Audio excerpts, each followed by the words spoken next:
The target audience for my products identify themselves as scenesters, as they are commonly found to follow the indie genre.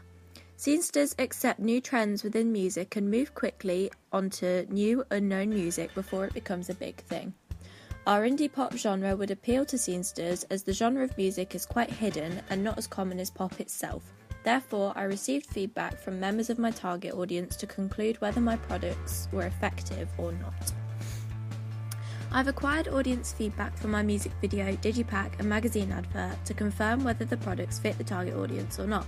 I also asked for there to be at least one criticism from each target audience member for my ancillary products to get further opinions on what indie pop audience members would have alternatively liked to have seen. From the draft video, we acquired feedback from the teachers on what to improve on our final video.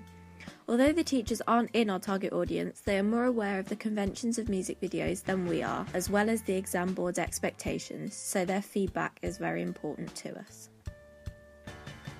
Video feedback from our target audience consists of these comments on our video.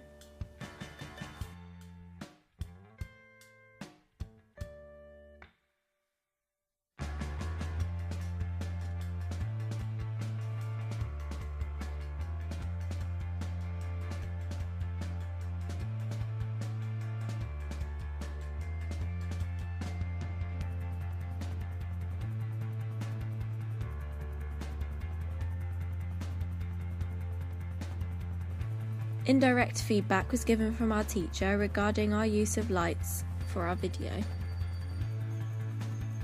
We have taken this comment as positive feedback from our teacher, as we ourselves were happy with how the lighting turned out for the video. Again, even though Mr. Smith isn't part of our target audience, we still wanted to take his opinion and feedback into account, as he has more experience than we do with music videos. These comments are very positive and indicate that we have understood our genre well and reflected it in our video. The mise-en-scène is commented on, which is a large factor of our video. Therefore, I have learned that it is not just the editing which should be effective in the video, but to keep up the energy of the song, there should be interesting elements in the frame.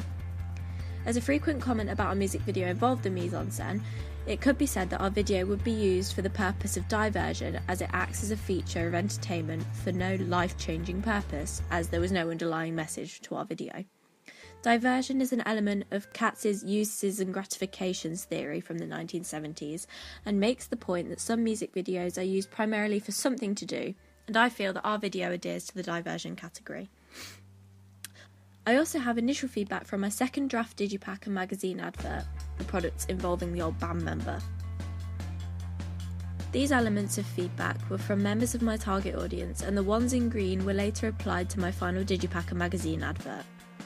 I did change the outfits of my band, which was a criticism from James. However, I kept the background looking plain so that the images could be artistically distorted in the editing process and the image wouldn't look too overwhelming. Audience feedback on my final ancillary products was acquired from contacting my target audience personally and asking for feedback, as well as comments on the blog posts displaying my products.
A few of the comments mentioned the placement of the barcode, and this is an element which I felt strongly about keeping.